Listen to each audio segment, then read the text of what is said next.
conversation between two students about buying a used car. First, you have some time to look at questions 1 to 6.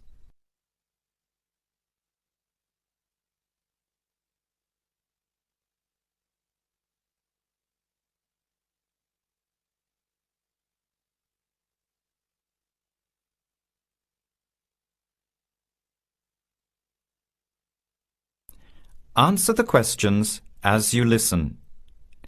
You will not hear the recording a second time. Listen carefully to the conversation and answer questions 1 to 6.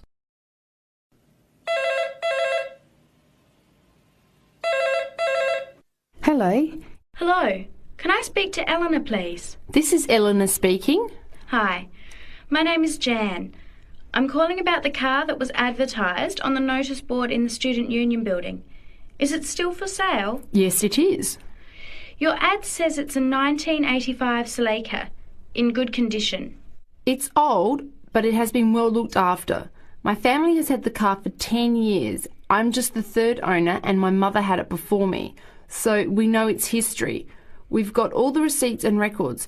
It's had regular maintenance and the brakes were done last year. It runs really well but looks its age. Why are you selling it, by the way? Well, I'm going overseas next month to study. I'll be away for at least 2 years, so I have to sell it. Unfortunately, it's been a good car. You want $1,500, is that right? I was asking $2,000, but since I need to sell it quickly, I've reduced the price. Would you like to come and take it for a drive? I don't live far from the university. Yes, I'd like to have a look. What time would suit you? Any time this evening is fine. Well, I finish classes at 6 o'clock. How about straight after that? Say 6:30? Great, I'll give you directions. When you leave the main gate of the university, turn left on South Road and keep going until you get to the Grand Cinema. Take the first right, that's Princess Street. I'm at number 88 on the right. So it's 80 Princess Street? No, it's 88 Princess Street and the suburb is Parkwood. You'll see the car parked in front. It's the red one with the for sale sign on it.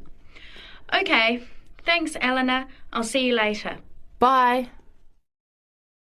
Before you hear the rest of the conversation, you have some time to look at questions 7 to 10.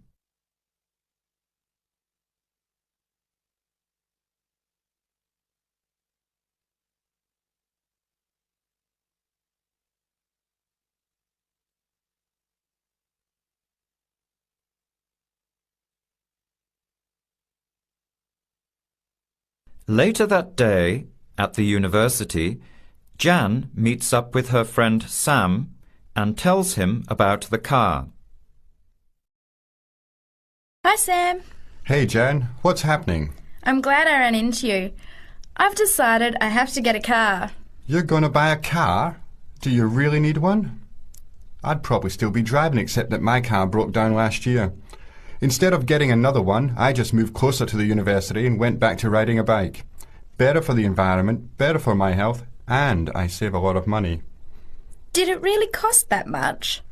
Well, when you think of registration, insurance, rising petrol costs, parking plus maintenance and repairs, it adds up. I know it's going to be expensive, but I really need my own transportation. It takes half an hour by bus each way to university as it is. But now I'm working at night in the city. There's no way I want to hang around waiting for a bus late at night, then walk 3 blocks home alone. Hey, I think you've got a point there. So what kind of car are you looking at? It's an 85 Celica, same kind as I used to have. The owner's asking $1,500. That's pretty old. How many kilometres has it done? You know, I forgot to ask. I'll have to check tonight when I go to see it. Would you be able to come with me to have a look? At about 6:30? Sure, I'll come, but I don't know a lot about cars. I do know one thing, though. I wouldn't buy an old car without having a mechanic look at it first. That's a good idea. But won't it cost a lot? Not really. You can get a check done through the Automobile Association for $80, and it comes with a report on the condition of the car. It can save you a lot of money in the long run. I'll keep that in mind. So we have to get to Parkwood at 6:30. Do you want to take the bus? It goes straight down South Road every 15 minutes. Or maybe we could walk. I don't think it's that far. Actually, I could borrow my roommate's motorbike for an hour or so. He's working all evening in the library. Do you think he'd mind? No way. He owes me a favour or two. Okay, great. See you at 6, outside the student centre. That is the end of part 1. You now have half a minute to check your answers.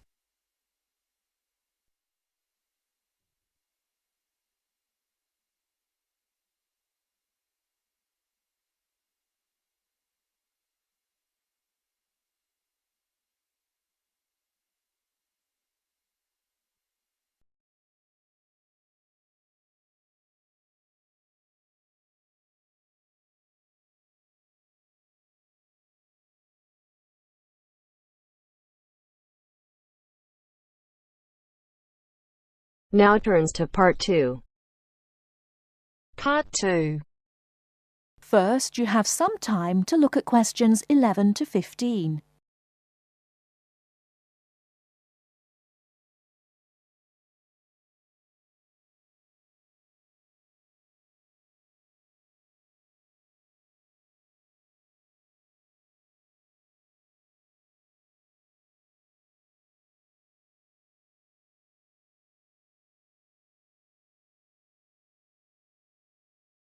Now, listen carefully and answer questions 11 to 15. Starting at the beginning, you can see the on-off switch just beneath the two lights. Having turned the machine on, these lights now become very important. When the light on the left has gone out, you can begin making coffee, as it means the water is now hot enough. Next to that is the water level light. If this is illuminated, it means the machine does not have enough water. It is essential that you turn the machine off and add more water the moment this light comes on. Otherwise you could damage the heating element. Once you have checked that both the heater light and the water level light are off, make sure the filter holder, that's the part with the handle just under the control panel, is in place. Once you have your cups ready, it is time to press the coffee delivery switch. That's the button just above the filter holder beside the boiler meter. Remember to take a quick look at the meter as it tells you the exact temperature of the water. On both the left and right hand side of the machine, on the same level as the filter holder, you can see the steam pipes used for heating milk. These steam taps need to be cleaned regularly to avoid blocking. And finally, if you do spill any coffee, don't worry. Just make sure that the drainage pipe at the bottom of the machine is leading into a sink or a suitable waste container. As with the steam taps, the drainage pipe needs regular cleaning.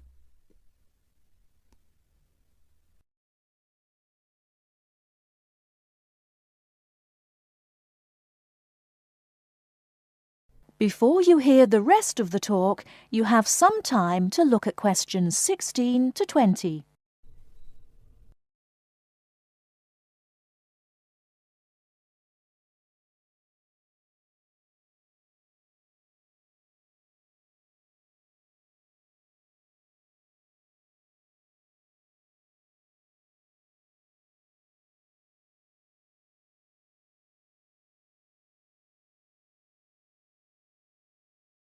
Now listen and answer questions 16 to 20. First and most importantly, I'll tell you where you should go from tomorrow for your lectures and classes. The Health Sciences building is on the west side of the campus, opposite the library, beside the History department. As you are probably aware, there are 6 modules to the course, which will take a year to complete. That's 2 modules each term. In the first module of this term, you will be looking at current laws with regard to health and safety in the workplace. Don't forget that as you progress through the course, you should be building your thesis. This will need to be completed by the end of the year. Coursework will also be credited to your final grade, but the most important part of the course is the thesis. Now, the final thing I want to tell you, and again you should know this, is that there will be a number of guest speakers throughout your course. They will come from a number of different medical backgrounds, but they will all be giving you their views on the relevance of health sciences in their occupations.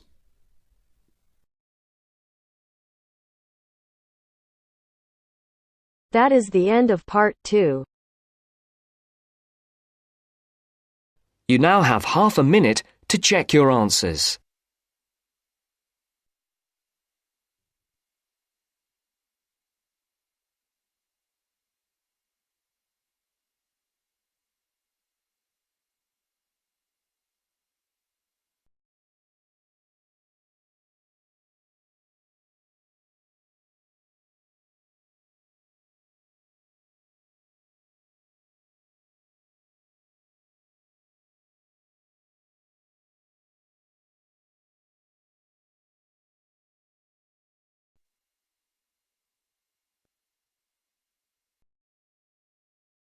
Now turns to part 3. Part 3. You are going to hear a conversation between an interviewer and a professor. First, you have some time to look at questions 21 to 26.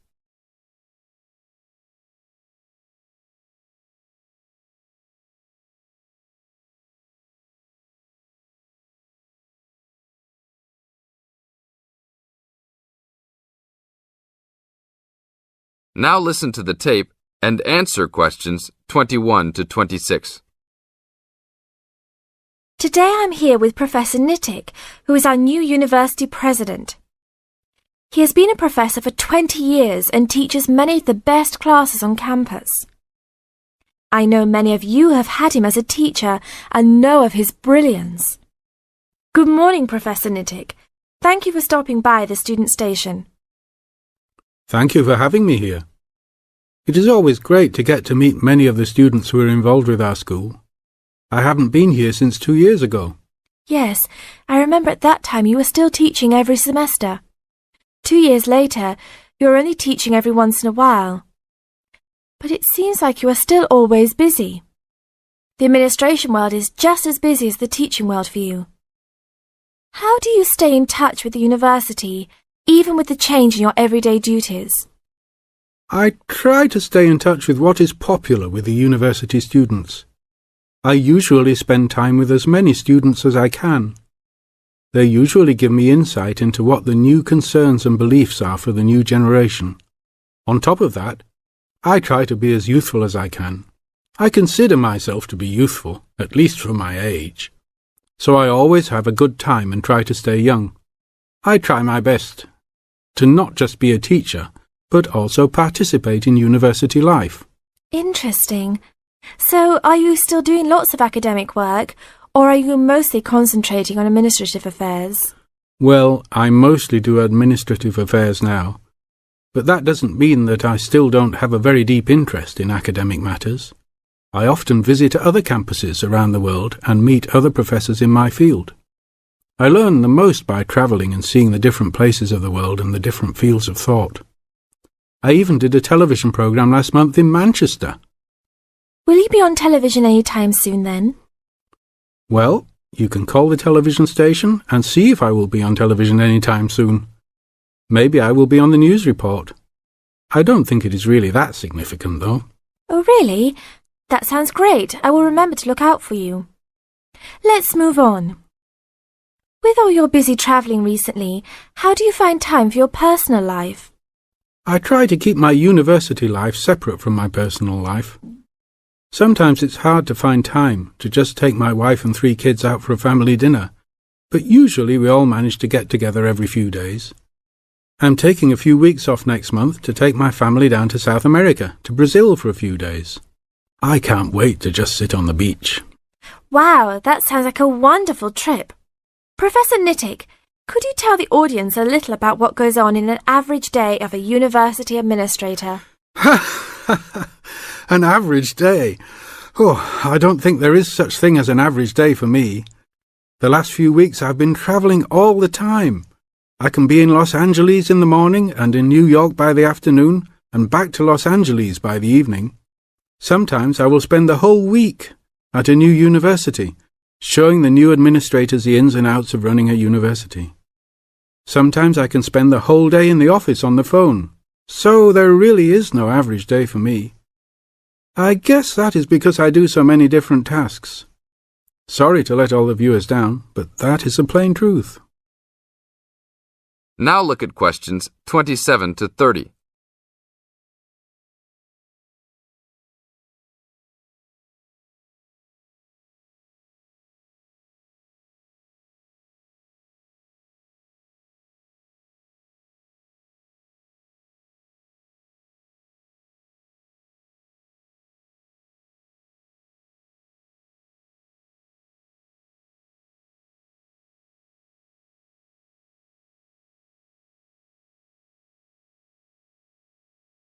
Now listen to the tape and answer questions 27 to 30.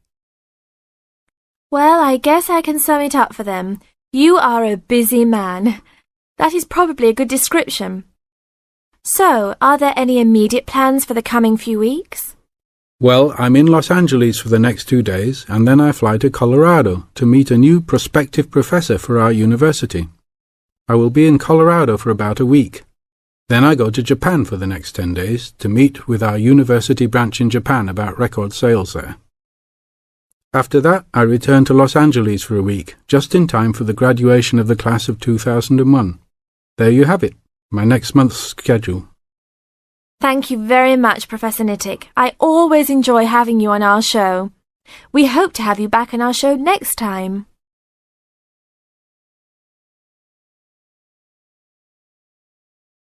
That is the end of part 3. You now have half a minute to check your answers.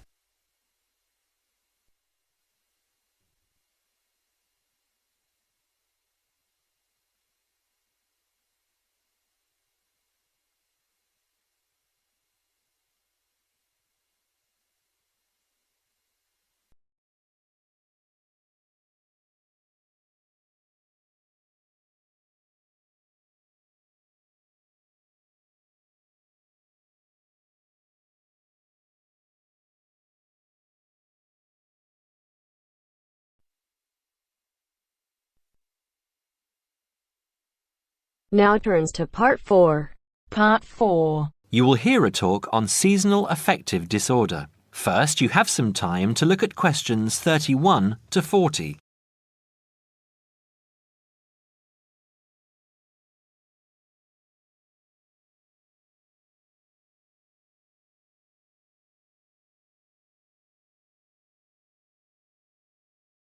Now listen carefully and answer questions 31 to 40. In the past few years, a new condition has been identified and given a name, SAD, short for Seasonal Affective Disorder. This is now recognized as a distinct kind of clinical depression, where people become depressed at the onset of winter, accompanied by a craving for sweet things, causing weight gain. Each spring and summer would then bring on almost maniacal highs and feelings of boundless energy and happiness. Experiments to combat this depression showed that increased exposure to bright light in humans could suppress their production of a darkness-related hormone called melatonin. The light needed to induce this change was about 2,000 lux, or about 4 times brighter than ordinary household lighting. It was then calculated that if bright light could suppress melatonin secretion, then it might have other effects on the brain, including the reversal of symptoms of depression. While melatonin's precise role in SAD has not been pinned down, the theory led to effective treatment.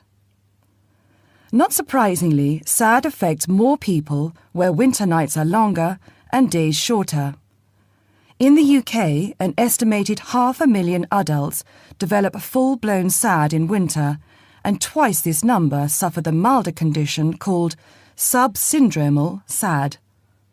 About 80% of sufferers improve when given light therapy, and improvement usually comes within 2 to 4 days.